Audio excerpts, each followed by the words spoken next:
Dear students, अगर आप सभी का सपना है नवोदय विद्यालय में जाकर आगे की पढ़ाई करना, नवोदय विद्यालय में आप सभी जाना चाहते हो तो आपके पास लास्ट मौका है। केवल और केवल अब 3 दिन का समय शेष रह गया है एप्लीकेशन फॉर्म फिल करने के बाद। इसके बाद आपका मन भी हो, आपकी कितनी अच्छी सी तैयारी भी हो, फिर आप एप्लीकेशन फॉर्म ही फिल नहीं कर पाएंगे, फिर आपकी तैयारी का कोई मतलब नहीं रह जाएगा। इसलिए जिन बच्चों ने अभी तक एप्लीकेशन फॉर्म फिल नहीं किया है वो डेट एक्सटेंशन के चक्कर में ना रहें। ठीक है, कुछ बच्चे लगातार कॉल्स करते हो, बोलते सर अभी तो डेट एक्सटेंड होगी। देखिए, डेट एक्सटेंड होगी या नहीं होगी ना ये आपको पता है ना हमको पता है। जो भी ऑफिशियल वेबसाइट में जो भी डेट आएगा वो हम आपको बताएंगे, लेकिन अभी आप याद रखिए कि अभी इन 3 दिनों में ही आपको एप्लीकेशन फॉर्म फिल कर देना है ना। और जिन बच्चों को दिक्कत आ रही है फॉर्म फिल करने से रिलेटेड, तो वीडियोस मैंने अपलोड कर रखे हैं, कौन कौन से डॉक्यूमेंट्स यहाँ पे अपलोड करने हैं, किस तरीके से फॉर्म भरना है। एक बार मैं फिर से यहाँ पे इस वीडियो के माध्यम से आपको पूरा स्टार्टिंग से लास्ट तक बता दूंगा किस तरीके से आपको एप्लीकेशन फॉर्म फिल करना है। और बाकी आप सभी को पता है 29 जुलाई एप्लीकेशन फॉर्म फिल करने की लास्ट डेट है नवोदय विद्यालय क्लास 9। और एग्जाम आपका फर्स्ट फेज का एग्जाम जो है वो 13 दिसंबर और सेकेंड फेज का एग्जाम जो है वो अप्रैल में है, 11 अप्रैल को। ठीक है, और ये भी नहीं है कि बच्चों के मन में ये भी सवाल है कि सर हम 2 बार एग्जाम देंगे। नहीं बेटा, कि जो 90% स्टूडेंट का जो एग्जाम है फर्स्ट फेज में, बाकी जो 10% स्टूडेंट है लगभग उनका एग्जाम सेकेंड फेज में है। तो आपका एग्जाम समझ लिया अब 13 दिसंबर है, उसके लिए आपको रेडी होना है। पढ़ाई तो कर रहे हैं, लेकिन पढ़ाई अभी अभी सबसे जरूरी है एप्लीकेशन फॉर्म फिल करना। ठीक है, पूरी मेहनत कीजिए। सुबह जल्दी मॉर्निंग में, अर्ली मॉर्निंग आप एक बार फॉर्म भरने का ट्राई कीजिए, रात को लेट से ट्राई कीजिए, दोपहर में, मतलब ट्राई करते रहिए एप्लीकेशन फॉर्म फिल करने का। ऐसा नहीं कि उसको इग्नोर कर दे, क्योंकि आपकी तैयारी का कोई मतलब नहीं रह जाएगा अगर आपने एप्लीकेशन फॉर्म फिल नहीं किया तो। और बाकी जो भी अगर डेट एक्सटेंड होती है तो बिल्कुल हम इन्फॉर्मेशन लेके आएंगे। बस आप जरूर स्कूल के यूट्यूब चैनल के साथ जुड़े रहिए। ठीक है, बाकी आप सभी को तो पता ही है कि आपकी जो डेट ऑफ बर्थ है वो 1 मई 2014 से 31 जुलाई 2016 के बीच होने चाहिए। अगर सेम डेट में भी बच्चे का जन्म हुआ है, बॉयज गर्ल्स, तो भी एलिजिबल है। ठीक है, बाकी रिजर्वेशन से रिलेटेड आपको पता ही है, होम स्टेट वाले होम स्टेट नहीं, मतलब कि जो रूरल है यानी ग्रामीण क्षेत्र के बच्चे, उनको 75% रिजर्वेशन मिलता है। और बाकी जो सीट्स होती हैं ओपन होती हैं, आप सभी को ये आइडिया है। और लगभग हर नवोदय विद्यालय में 80 सीट, हर जिले में एक नवोदय विद्यालय होता है, लगभग उसमें 80 सीट, कहीं कहीं पे 40 भी है और कहीं जगह पे 2 नवोदय भी हैं एक जिले में। लेकिन मोस्ट केस में क्या होता है, एक जिले में एक नवोदय विद्यालय होता ही है, और वहां 80 सीट्स है। इन 80 सीट्स को लेकर आपका कंपटीशन है। अब इसमें भी कैटेगरी वाइज सीट्स डिवाइड है। गर्ल्स के लिए 1/3 सीट रिजर्व है, फिर आपका एससी कैटेगरी के लिए रिजर्वेशन, एसटी के लिए रिजर्वेशन, ओबीसी के लिए रिजर्वेशन। इसका जो ओपन सीट होती है वो ओपन होती है, जिसमें सभी बच्चे जिसके लिए एलिजिबल होते हैं।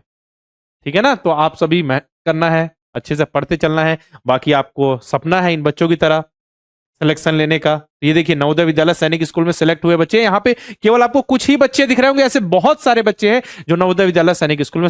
अब बारी है आपकी, तो ये बारी कब आएगी, जब आप अच्छे से मेहनत करेंगे, मेहनत के साथ साथ जल्दी समय से फॉर्म भर देंगे। बहुत सारे ऐसे बच्चे होते हैं जो फॉर्म ही नहीं फिल कर पाते। बताइए, मेहनत अच्छी है, अच्छे से मेहनत की, पढ़ाई की, लेकिन फॉर्म फिल नहीं कर पाए, तो फॉर्म फिल आप सभी कर दीजिएगा। बाकी तैयारी के लिए हम पिछले 7 साल से तैयारी करा रहे हैं आप सभी को। तैयारी के लिए हमारे पास बैचेस है। नवोदय विद्यालय सैनिक स्कूल आरएमएस की तैयारी के लिए लाइव बैच है।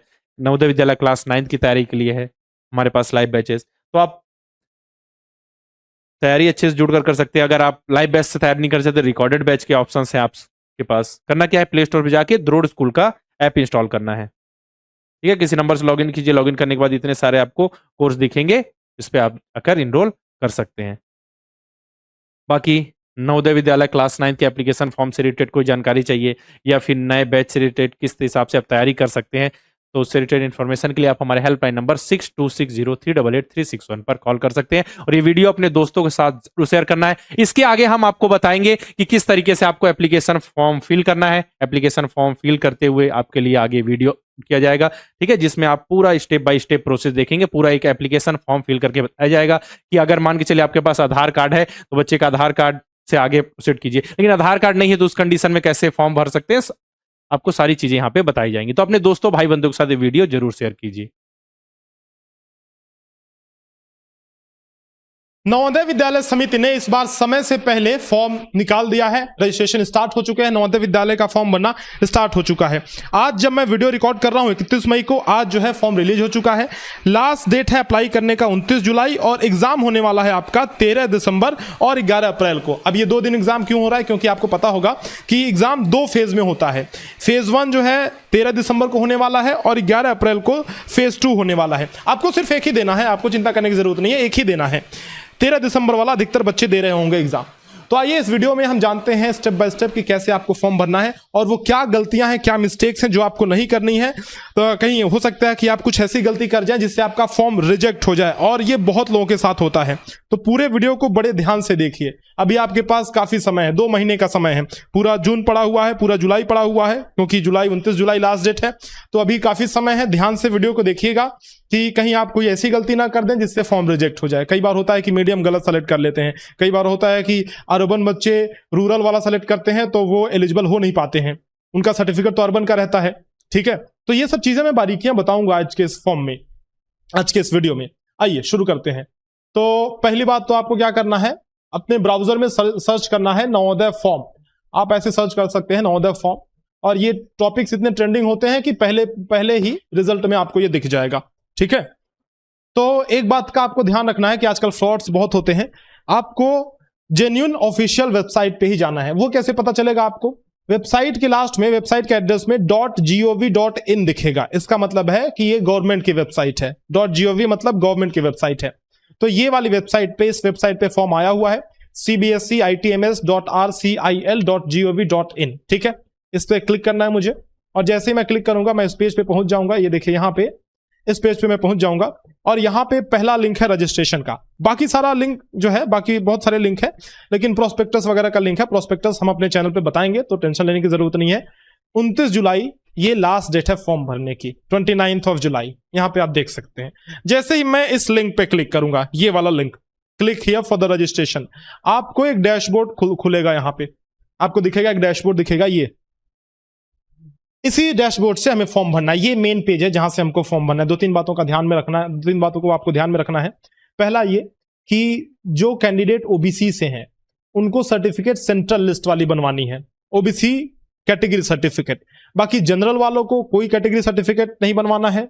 एससी एसटी वालों का जो सर्टिफिकेट बनता है वो एक ही लिस्ट होता है, चाहे आप सेंट्रल स्टेट को कुछ भी कहें, एक ही लिस्ट होता है। लेकिन ओबीसी का सर्टिफिकेट 2 तरीके से बनता है, एक स्टेट से बनता है, एक सेंट्रल लिस्ट का सर्टिफिकेट बनता है। तो अगर आप ओबीसी हैं और आपने स्टेट वाला सर्टिफिकेट बनवा लिया तो वो यहाँ पे मान्य नहीं होगा, आपको सेंट्रल वाला ही सर्टिफिकेट बनवाना है। ठीक, और 2-3 डॉक्यूमेंट जो आपको रख लेने हैं प्रिपेयर करके पहले से। पहला तो कैंडिडेट का सिग्नेचर जो कि 10 से 100 KB के बीच होना चाहिए, पेरेंट का साइन 10 से 100 KB के बीच, और कैंडिडेट का फोटोग्राफ 10 से 100 KB के बीच।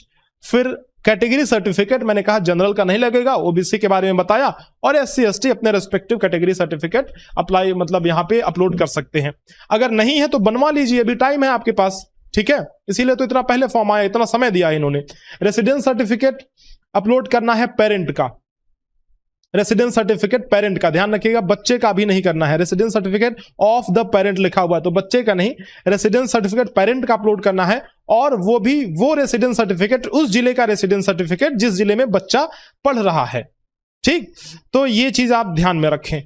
और कभी कभी आपको परेशानी होती है फोटो रिसाइज करने में, सिग्नेचर रिसाइज करने में, क्योंकि 10 से 100 KB के बीच करना होता है, तो वेबसाइट वरना एक्सेप्ट नहीं करता है। तो तमाम वीडियोस पड़े हुए हैं यूट्यूब पे, आप जाइए देखिए, आपको बड़े आसानी से वो पता चल जाएगा, और आप बहुत ही इजीली कर भी सकते हैं इसको, तो कोई दिक्कत वाली बात नहीं है। मैंने प्रिपेयर कर रखा है ऑलरेडी, तो मैं फॉर्म भरना शुरू करता हूं। एक एक चीज मैं आपको बताते हुए चलता हूं।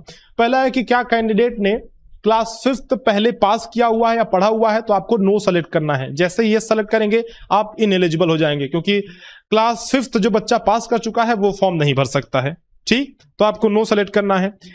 क्या आपने पहले जेयूनिवर्सिटी का एग्जाम दिया है, तो आपको नो सेलेक्ट करना है, क्योंकि दोबारा आप एग्जाम दे नहीं सकते, तो नो सेलेक्ट करना है।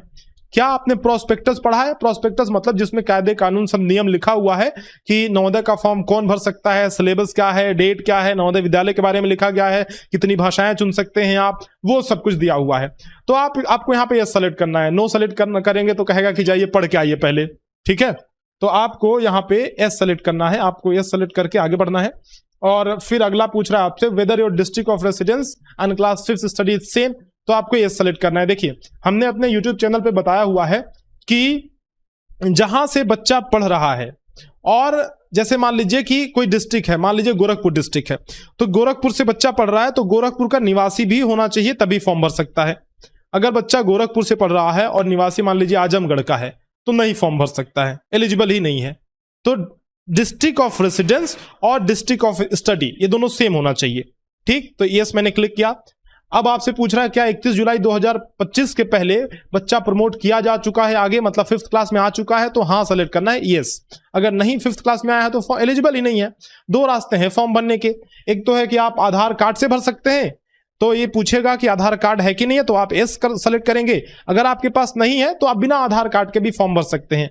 अगर आप नो सेलेक्ट करते हैं तो यहां एक वार्निंग आएगा कि भाई साहब एक आप रेसिडेंस सर्टिफिकेट अपलोड कीजिए जो कि पेरेंट का होना चाहिए, रेसिडेंस सर्टिफिकेट पेरेंट का होना चाहिए। ठीक है, तो ये आपको अपलोड करना है, कैंडिडेट का नहीं, पेरेंट का, और उसी डिस्ट्रिक्ट का जिस डिस्ट्रिक्ट में आप रह रहे हैं और उसी डिस्ट्रिक्ट में फॉर्म भी भर रहे हैं, उसी डिस्ट्रिक्ट में पढ़ भी रहे हैं, तो ये कंडीशन मैच करनी चाहिए। ठीक है, आपके पास मैं तो रिकमेंड करूंगा कि अगर आधार कार्ड अपडेटेड है, कोई उसमें गलती नहीं है, कोई त्रुटि कोई एरर नहीं है, तो आप आधार कार्ड वाले ये रास्ते से जाइए, ये सेलेक्ट कीजिए, आधार कार्ड नंबर डालिए, ओटीपी आएगा मोबाइल पे अगर लिंक है तो, और आप आगे प्रोसीड कीजिए। नहीं लिंक है मोबाइल नंबर तो ओटीपी नहीं आएगा, तो आप अभी टाइम है तो लिंक करवा सकते हैं। अगर आप ये वीडियो बाद में देख रहे हैं तो फिर एक काम कीजिए, आप सबसे आसान तरीका है बिना आधार कार्ड के भरिए। ठीक है, कोई मैंडेटरी तो है नहीं।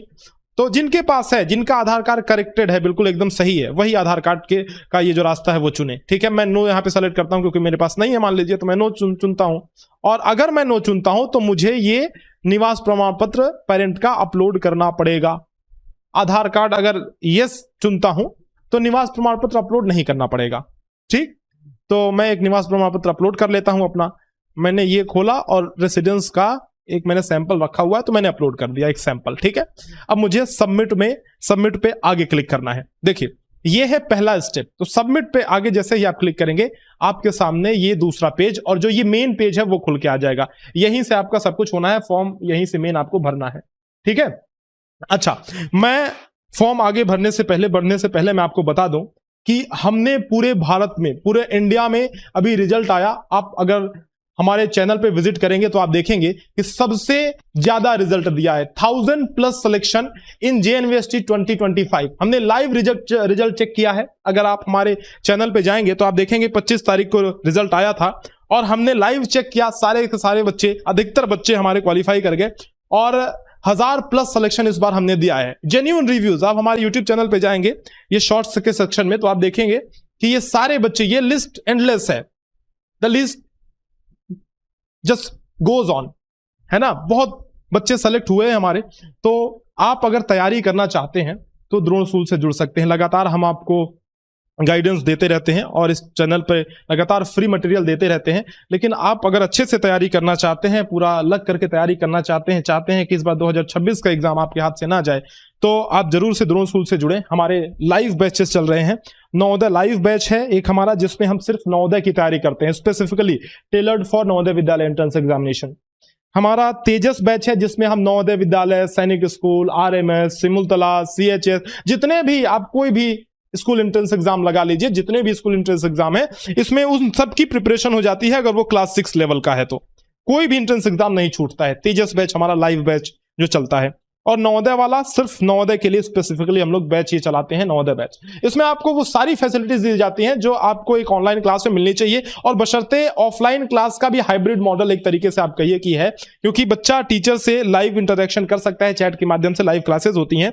और हम लोग जब लेक्चर्स कंप्लीट हो जाते हैं, जब लाइव लेक्चर कंप्लीट हो जाता है तो बच्चों को प्रैक्टिस शीट देते हैं, उसके बाद प्रैक्टिस टेस्ट लेते हैं जिसमें बच्चे का रैंक दिखता है, वो दूसरे बच्चों से कॉम्पीट करता है, तो थोड़ा मोटिवेशन बना रहता है। सब कुछ, उसने कितना टाइम लिया, कितना स्कोर आया, रैंक कितना है, ये सब कुछ उसका दिखता है। वहां पे सेक्शनल एनालिसिस दिखता है कि कहां पे बच्चा कमजोर है, किस पॉइंट पे, उस पॉइंट को कहां पे कमजोर है, उस पॉइंट को मजबूत कैसे करें, ये हम लोग डायरेक्शन देते रहते हैं।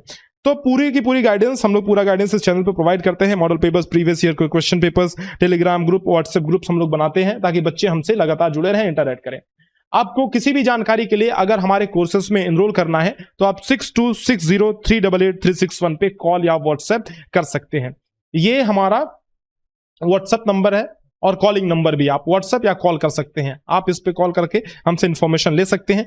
और आपको बताऊं कि ये जो फॉर्म आया है, चलिए इसकी खुशी में हम लोग 1000 रुपए का डिस्काउंट दे रहे हैं आपको, तो एक स्पेशल डिस्काउंट है, आप ये कूपन कोड यूज कर सकते हैं फॉर्म 1000। तो हमारे प्रत्येक लाइव कोर्स में, हर एक लाइव, किसी भी लाइव कोर्स में आप एनरोल करते हैं, चाहे वो तेजस हो चाहे नवोदय लाइव बैच हो, तो आपको 1000 रुपए का तुरंत के तुरंत डिस्काउंट मिल जाएगा। ये स्पेशल अभी बस एक हफ्ते के लिए हम लोग आपको ये कूपन कोड प्रोवाइड कर रहे हैं। तो जल्द से जल्द अगर आप इच्छुक हैं तो इन कोर्सेज में एनरोल जरूर से करें।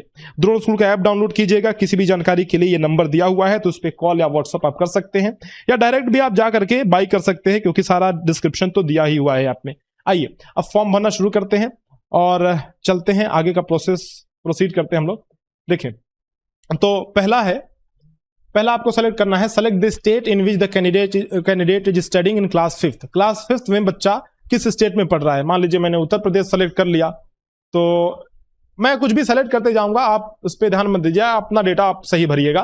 गोरखपुर में सेलेक्ट कर लेता हूं अपना डिस्ट्रिक्ट, और फिर ये सब रेसिडेंशियल डिस्ट्रिक्ट वगैरह। ब्लॉक आपको सेलेक्ट करना है, तो मैं अपने हिसाब से पहला ही ब्लॉक सेलेक्ट कर लेता हूं। विद्यालय का नाम मैंने ऐसे डेमो के तौर पे ABC स्कूल लिख दिया, ठीक है। आप अपने विद्यालय का नाम ढंग से लिखिएगा। उम्मीदवार का नाम मैंने राघव लिख दिया, और मोबाइल नंबर द्रोण स्कूल का नंबर मैं डाल दे रहा हूं 6260388361। ये मैंने मोबाइल नंबर डाल दिया। जन्म की तारीख जो आधार कार्ड पे है वही डालिएगा, ठीक है। तो आपको डेट ऑफ बर्थ डालना है। ईमेल आईडी, वैसे मोबाइल नंबर देखिए कंपलसरी है, जो स्टार लगा है ना रेड, वो कंपलसरी है, वो नहीं भरेंगे तो फॉर्म आगे आपका प्रोसीड ही नहीं होगा, फॉर्म सबमिट ही नहीं होगा। लेकिन जो ईमेल आईडी है ये मैंडेटरी नहीं है, कंपलसरी नहीं है, आप चाहे तो भरें चाहे तो ना भरें, लेकिन मैं रिकमेंड करता हूं कि आप इसको भरिए, ईमेल आईडी भरिए अपना, है ना, ताकि जो भी कम्युनिकेशन ये समिति करेगी आपसे, जो भी आप तक इंफॉर्मेशन पहुंचाई जाएगी, वो ईमेल आईडी पे भी जाएगी, मोबाइल नंबर पे भी जाएगी, ठीक है। तो आप जरूर से भरिए, ईमेल आईडी नहीं है तो बना लीजिए। माता का नाम मैं लिख देता हूं सीता देवी, आप लिखिए अपनी माता का नाम लिखिए यहाँ पे, ठीक है। पिता का नाम लिखना है आपको, और इसके बाद से यहाँ पे गार्जियन का नाम वैकल्पिक है, ऑप्शनल है, लिखें चाहे ना लिखें। तो मैं जो ऑप्शनल है उसको छोड़ते हुए चल रहा हूं। पहचान चिन्ह ये ऑप्शनल नहीं है, तो मैं लिख दे रहा हूं cut mark on right elbow. तो आप ऐसे जो भी पहचान चिन्ह है वो लिख सकते हैं। यहाँ पे आपको जेंडर लिंग सेलेक्ट करना है, मेल फीमेल या ट्रांसजेंडर, तो मेल सेलेक्ट कर लीजिए या फीमेल जो भी है आप सेलेक्ट कर लीजिए। कैटेगरी, देखिए मैंने बताया कि अगर आप जनरल सेलेक्ट करेंगे तो कोई भी आपको कैटेगरी सर्टिफिकेट अपलोड नहीं करना है। अगर आप SC ST या OBC सेलेक्ट करते हैं, इन कैटेगरी से बिलोंग करते हैं, तो आपको सबसे पहले कैटेगरी सर्टिफिकेट बनवाकर रख लेना है, क्योंकि अपलोड करना पड़ेगा, ठीक है। तो मैं जनरल सेलेक्ट करता हूं। पता आप लिख लीजिए, एड्रेस, अपना एड्रेस यहां पे, ठीक। पिन कोड अपना डाल लीजिए, तो मैंने ऐसे रैंडम कोई सा भी पिन कोड डाल लिया। सबसे जरूरी बात ये देखिए, आपको मीडियम ऑफ एग्जामिनेशन ध्यान से सेलेक्ट करना है। आप जो भी राज्य चुनेंगे उस हिसाब से मीडियम ऑफ एग्जामिनेशन यहां पे आएगा। जैसे मैंने गोरखपुर उत्तर प्रदेश चुना है, तो उत्तर प्रदेश में 3 लैंग्वेजेस अवेलेबल है मेरे पास, ये देखिए इंग्लिश, हिंदी और उर्दू, ठीक है।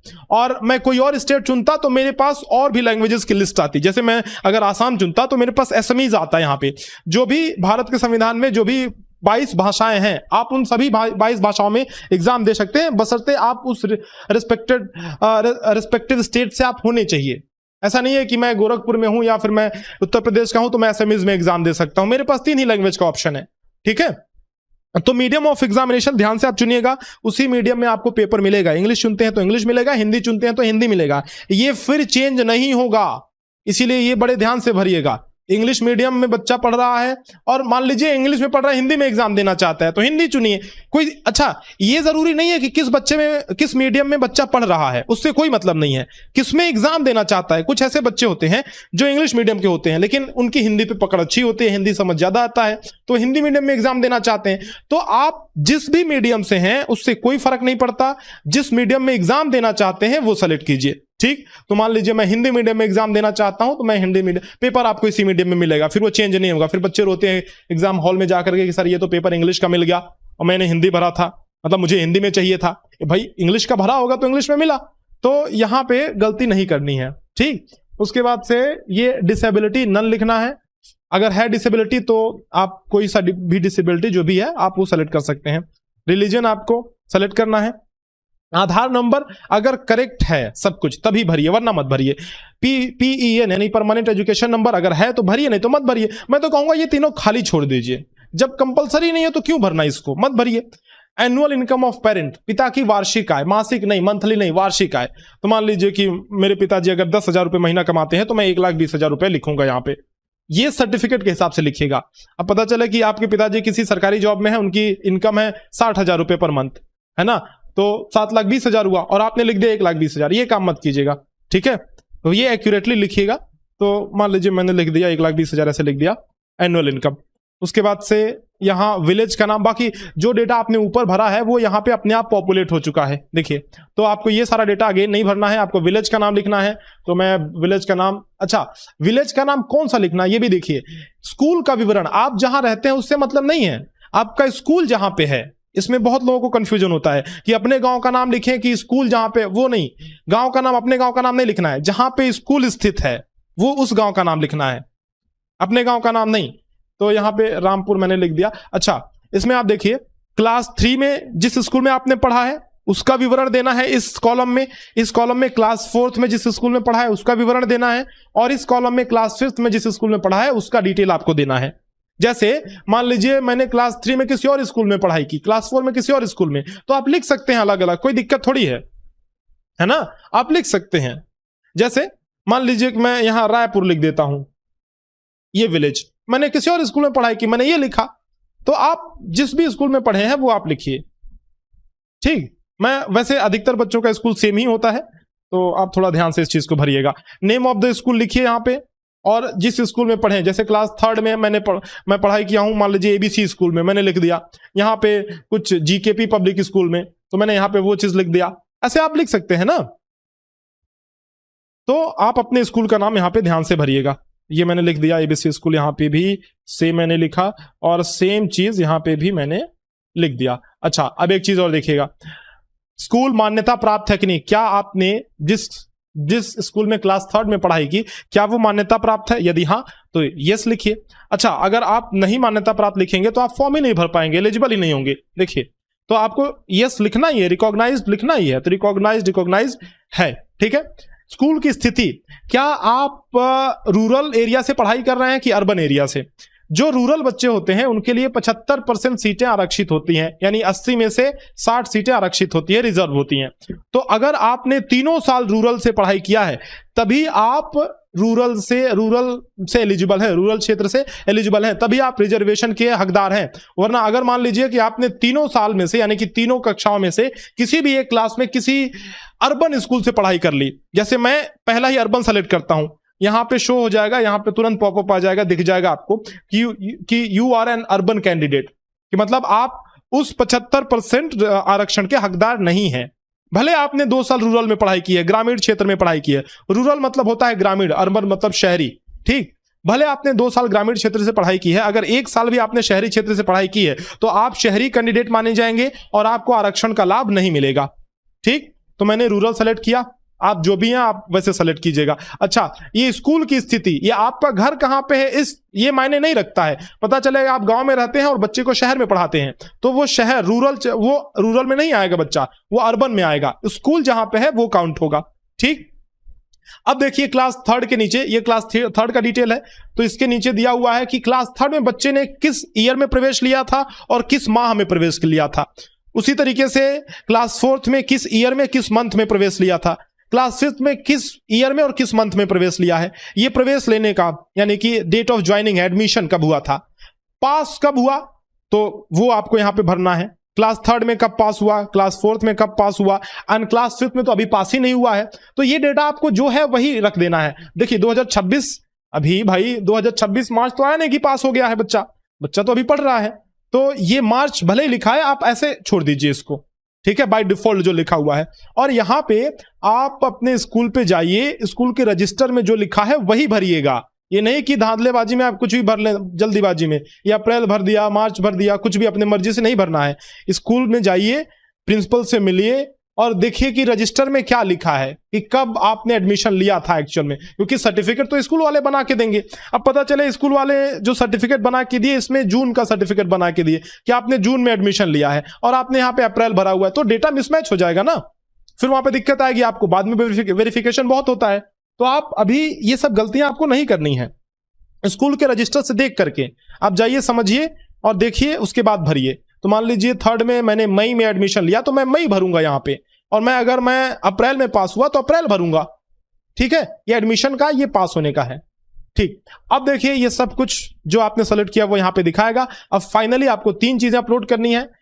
पहला कैंडिडेट की फोटो, दूसरा कैंडिडेट का साइन, तीसरा पेरेंट का साइन, माता या पिता किसी का भी हो सकता है। और अगर आपने ओबीसी, एससी या एसटी कैटेगरी चुना है तो कैटेगरी सर्टिफिकेट, वरना ये अपलोड करने की जरूरत नहीं है। ठीक है, तो मैंने यहां से फोटो चुन लिया, ये कैंडिडेट का फोटो हो गया, अपलोड कर दिया मैंने रिसाइज करके रखा हुआ है, आप रिसाइज पहले करके रख लीजिएगा जिस साइज में रिक्वायरमेंट है उस साइज में। उसके बाद मैंने कैंडिडेट का साइन चुना तो मैंने साइन अपलोड कर दिया। उसके बाद मैंने पिता का साइन चुना और पिता का साइन अपलोड कर दिया। फिर ये मुझे अपलोड करने की जरूरत तो नहीं है क्योंकि मैंने जनरल चुना है। वैसे मैं अगर ओबीसी चुनता तो यहां से मैं सेलेक्ट करके ओबीसी का ये सर्टिफिकेट अपलोड कर देता। अब आपको आगे बढ़ना है और क्या करना है, सेव एंड प्रीव्यू पे क्लिक करना है। इस पे आप क्लिक करेंगे तो एक समरी खुल के आ जाएगा। देखिए ये कुछ गड़बड़ हो गया, अभी चूंकि मैंने ये इसके जस्ट पहले भरा था तो एक समरी खुल के आया था, लेकिन अभी ये नहीं खुल के आया। मैं दोबारा भर के आपको दिखाता हूं। देखिए ये मैंने सेव पे क्लिक किया और ये एक समरी खुल के आ गया है ना। इसमें जो भी मैंने भरा हुआ है, जो भी डिटेल भरा हुआ है वो एक पेज में दिखेगा। तो आप वेरीफाई कर लीजिए, ध्यान से इसको देख करके वेरीफाई कर लीजिए कि मैंने सारा डिटेल सब कुछ सही भरा है कि नहीं भरा है। ठीक, तो इसको आप वेरीफाई करके और आगे बढ़ सकते हैं। देखिए कि सब कुछ सही भरा है कि नहीं भरा है। आगे बढ़ने के बाद आप यहाँ पे फाइनल सबमिट पे क्लिक कर दीजिए। जैसे ही आप फाइनल सबमिट पे क्लिक करेंगे आपको यहाँ पे एक टेक्स्ट दिखाई देगा कि no change in the particulars will be permitted after the final submission. जब आप फाइनल सबमिट कर देंगे तो कोई चेंज नहीं कर सकते हैं। आप सहमत हैं तो ओके पर क्लिक कीजिए। ठीक, जब आप क्लिक करेंगे तो आपके सामने आपका नाम दिखेगा, आपका रजिस्ट्रेशन नंबर दिखेगा और आप यहां से प्रिंट कर सकते हैं अपना रजिस्ट्रेशन नंबर। प्रिंट पर क्लिक करेंगे तो प्रिंट कर सकते हैं। ये सबसे जरूरी स्टेप है, आप प्रिंट करके जरूर से रख लीजिएगा, है ना। इसको आप प्रिंट करवा लीजिएगा। सॉफ्ट कॉपी, हार्ड कॉपी दोनों रख लीजिएगा। हार्ड कॉपी रख ले, ज्यादा बेहतर है। सॉफ्ट आप ख्याल रखते नहीं है, इधर उधर गायब हो जाता है। ठीक है, तो आप प्रिंट करवा के रख लीजिए, यही बाद में काम आएगा। जब आप एडमिट कार्ड निकालेंगे, जब आप एडमिशन के लिए जाएंगे तो ये सब चीजें काम आती हैं। ठीक है, चलिए, और मैं आपको बताऊं कि एक बार फिर से आपको बता दूं कि हमने नवोदय विद्यालय में सबसे ज्यादा सिलेक्शन दिया है पूरे ऑनलाइन स्पेस में। हम इस चीज में, इस क्षेत्र में शुरू से ही अग्रणी रहे हैं। लगातार 7 सालों से सबसे अच्छा रिजल्ट देते आए हैं। इस बार भी 1000+ रिजल्ट हमने दिया है। तो अगर आप अपने बच्चे का नवोदय विद्यालय में एडमिशन करवाना चाहते हैं, प्रिपरेशन करवाना चाहते हैं, तो जरूर से हमसे संपर्क करें। हम लोग नवोदय विद्यालय के लिए लाइव कोर्सेज चला रहे हैं, लाइव हमारे बैचेस चल रहे हैं। अगर आप नवोदय विद्यालय की तैयारी करवाना चाहते हैं तो नवोदय बैच में एडमिशन ले सकते हैं, नवोदय लाइव बैच। अगर आप सैनिक स्कूल, आरएमएस या फिर सिमुलतला वगैरह स्कूल्स की तैयारी करवाना चाहते हैं तो आप तेजस बैच में एडमिशन लीजिए। तेजस बैच में हर चीज की तैयारी हो जाती है, सिर्फ नवोदय की नहीं, सभी नवोदय की तो हो ही जाती है। इन सभी सैनिक स्कूल के आगे, आरएमएस के आगे नवोदय एकदम बच्चा है। मतलब नवोदय का जो एग्जाम है वो बहुत आसान है। तो आप अगर तेजस बैच में एनरोल करते हैं तो आपकी सभी स्कूल एंट्रेंस एग्जाम्स की तैयारी हो जाएगी। अभी हम लोग आपको 1000 रुपए का डिस्काउंट दे रहे हैं सिर्फ और सिर्फ 1 हफ्ते के लिए। इससे बढ़िया मौका आपको नहीं मिलेगा, क्योंकि इंतजार करने वालों को उतना ही मिलता है जितना कोशिश करने वाले छोड़ देते हैं। जो आगे बढ़ जाते हैं वो सक्सेस पा लेते हैं और फिर पीछे वाले पछताते रह जाते हैं। Call us on 6260388361। उम्मीद करता हूं कि आपको ये वीडियो पसंद आई होगी, और किसी भी जानकारी के लिए कोर्सेज के बारे में आप हमें इस नंबर पे कॉल या व्हाट्सएप करें। बहुत बहुत धन्यवाद। जय हिंद।